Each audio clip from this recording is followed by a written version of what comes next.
seems like more and more these days people are getting on board with tiny home living, tiny home life, downsizing, minimizing the amount of stuff that they have, looking for a simpler life and a smaller footprint. Well, that's my song, guys. I have been living and downsizing and minimalizing for years now, even before I became a full-time nomad on the road to save for this ultimate goal of owning land and having a tiny home, which we now know is called the Cozy Nest Cottage. I hope you like that. Wow. I have got some valuable information that I would like to share with you over the course of the next 4 videos. And I have titled it the Bick Series +1. Bick standing for the build, all the steps involved in the build of this tiny home. And then inspections, which would be I, and C, what many of you have been asking me, cost. What did it cost to build this tiny home? So I hope you will come along, get out your Bick, whether that be a pencil or a pen, take some notes, and learn something, whether this tiny home movement be for you now, in the future, or something that you don't know for sure. Hope you'll join you out there in Cyberland. This is Linda with Serene and Simple Life. Thank you for coming along here today. I hope you will find all of the information that I'm going to provide you in the next in this video and 3 more, good information that you can use and apply for your future tiny home. You know, whether that be 800 square feet or whether it be 400 like this is. Yep, tiny houses and tiny living is just been taken off by storm. How about the open house? Did you guys like it? If you haven't seen that, please go back. And now would be a good time to check and see if you're subscribed, and if you would, click the bell for updates and give this one a thumbs up. It not only helps me personally, but it helps the masses out there for this to reach the masses, so people can learn about step-by-steps, what they need to consider and what they might need to do in their own tiny home build. As many of you know, I did an entire build series where I was actually here on site showing you step-by-step as the build progressed. And that was really, really exciting and really invaluable to be here along the way, which I'll share a little bit more about that later. But yes, I've been working and doing all kinds of fun things, and the ultimate goal was to get land and to own a tiny home and to not be in debt, and that I could check that box. God has been at the helm of all of this for me. I am eternally grateful to him. And I am grateful to all of you for being here on this journey with me. It's been an exciting one. Sometimes I can hardly believe that I'm sitting here and that it's all built. And now I've got a new list of things that I'd like to, do on this property, but all in due time, right? So today's video in this Bick series, which would be the build, inspections, cost, and then the +1 is going to be similarities and differences between the last tiny home that I have that was built on a trailer And if you'd like to go back to the playlists, I also did a build series on that. But I'm going to share in the last video changes I made, between this tiny home and the tiny home that I had that was on a leased lot. This is empowerment. So with every video, I decided this is going to be my uniform to remind you to be empowered, and hopefully you will be encouraged and inspired, and you'll give,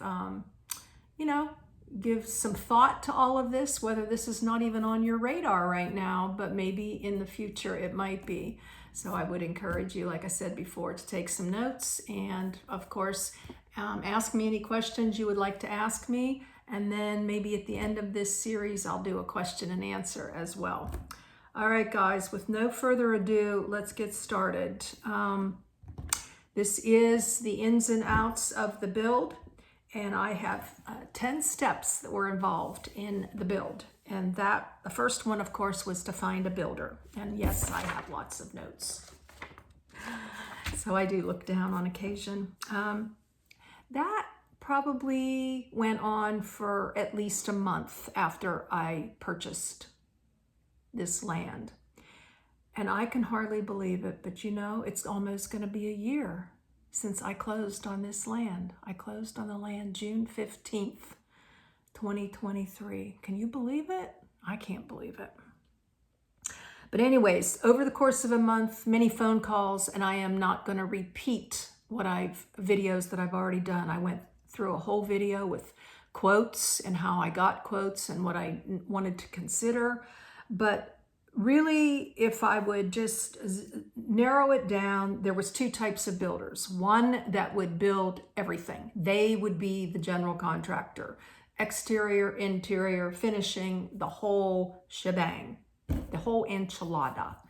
And then there's the type of builder who will build a shell for you. I'm not talking about shed builders.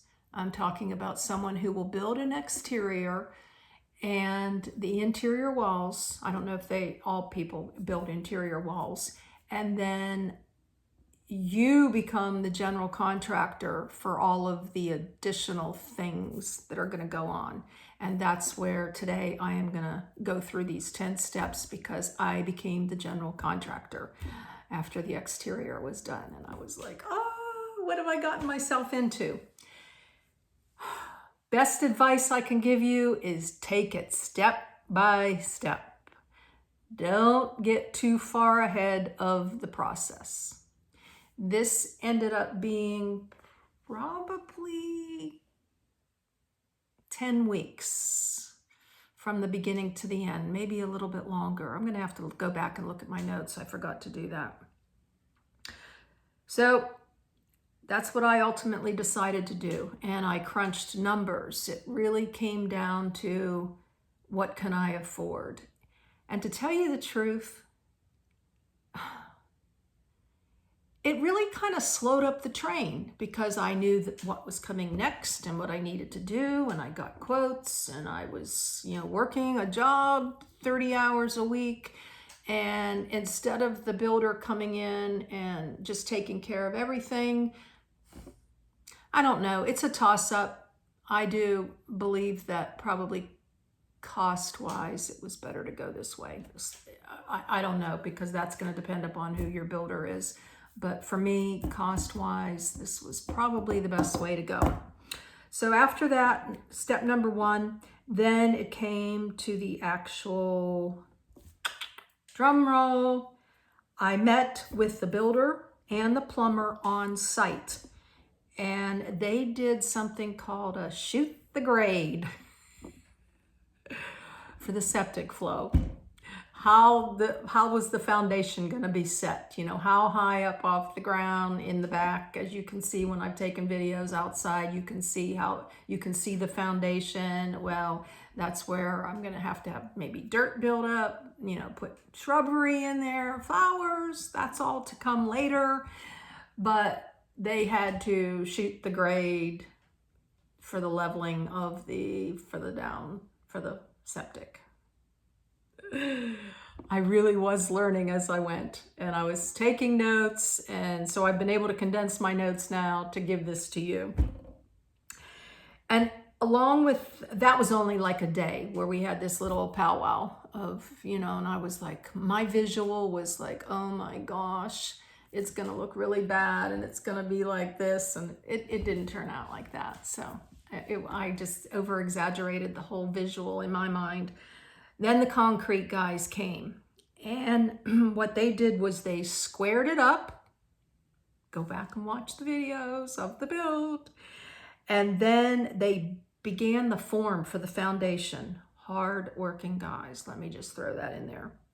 They spread 2 truckloads of dirt, and this was all over the course of a week. And they built the foundation footers. Some serious work. And then they stepped away, and it was time for the plumber. And that probably was one of the steps from the very beginning that confused me, and I had to keep remembering. The plumber comes first before the concrete. If you don't write anything else down, star that, because if they pour the concrete, your plumber can't lay the pipes. I know it's common sense, but it tripped me up. That's all I'm gonna say. And it obviously, well, it didn't, because I was on it, which also I'm gonna throw in there another really highlight or thing that you should remember is communication with what's happening. I was in touch with the plumber as the dirt was being poured and lining up when they would come out. And of course I had a calendar book to keep it all, to keep myself on track here. So the plumber came out, and before the pour, he did his what you call a rough-in, and he laid the pipes, which was run the tie in the septic tank and run the water line. Now, for some of you watching this, you'll be like, okay, Linda, this is a little bit much. This is a lot of common sense. Not for me. This is 65-year-old lady, has never did all the contracting and building herself. I mean, I didn't do the building, but I lined it all up, right? Okay. And then the electrical came out after the plumber, and that was drilled in my head also. Electrical comes after the plumber. And he did, that was Nick, and I videoed him. He did the digging, the initial marking, the valves. And so that would be step number 4. So first of all, we've got the, meeting up with the builder and the plumber, and then the concrete guys, that would be, that was number 2, because the first one is find a builder, and then 3 is plumber, 4 is electrical. And like I said, I just cannot stress enough to be in contact with people as you go. All right, so moving right along, then we go into step number 5. This is where it gets exciting. This was about over the course of 10 days. The framing begins. They brought in their materials on a Friday, and then they started on a Monday. And every day I'm thinking, okay, how long is this gonna take? And when do I need to, let the plumber and the electrician know, because they come in after this part. And there was 15 steps involved in the framing. So here we go quickly. You can always go back and watch this. First of all, they built the 10-foot walls. Then the porch.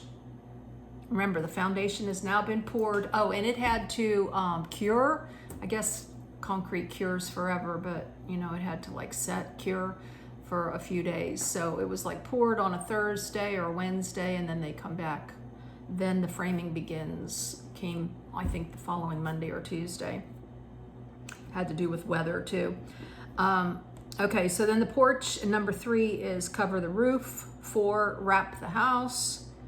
And I'm gonna stop here and let you know that I may be off 5 or 6. One might come before the other. When I looked back over my notes, this is how I came up with it, but it's been a while now. It's been a good, 4 or 5 months now since the home was built. All right, then 4 is wrap the house. 5 is install the siding. 6 is the soffit. 7 is all the detail work. 8 is the interior walls, which for me was the bathroom, you know, and the 3-in-1 room that I have. 9 is the windows. Loved being on site because I actually was able to come inside and Russell, the builder, the guy in charge, the finish of the framing, you know, said, how high up do you want these or how low and stuff. So yeah, just being there, you know. And then number 10 was closing in the roof line. 11 was the roof decking, and 12 is the trusses. They brought trusses in. That was suggested to me. Linda, do you want trusses, or do you want like where we bring them in, or a roof built on site? And he thought trusses was the way to go, the owner of the company. And I'm like, well, what do I know, you know? So that was, you know, with the 10-foot walls, and I think the highest point now is like 13.5 feet. Russell made a comment that he was glad I wasn't going to be on site the day they were putting those trusses up. They were doing them without a big machine. Yeah, words would be flying. Yeah, tough work. Strong guys. Then 13, I guess I did already tell you, build the interior walls. 14, they installed the metal roof. Gosh, that took like 3 hours and it was done. Roofers, that's a separate thing. They don't come with the framing guys. And then 15 was painting the siding, which that was another, you know, thing that the exterior contractor, he brought in the roofer, and he brought in the foundation guy, and he brought in the painters. So those 3 entities within the building and the framing were contracted, or they were part of my package for the exterior. All right, so now after step number 5, which was framing, now we go on to the plumber comes back and he's doing his stack out. And that's after the house is built. They stub the vents through the roof. They set the shower. The plumber does come again before the electrician. And then number 7 was the electrician, and he was here for a good 2 full days.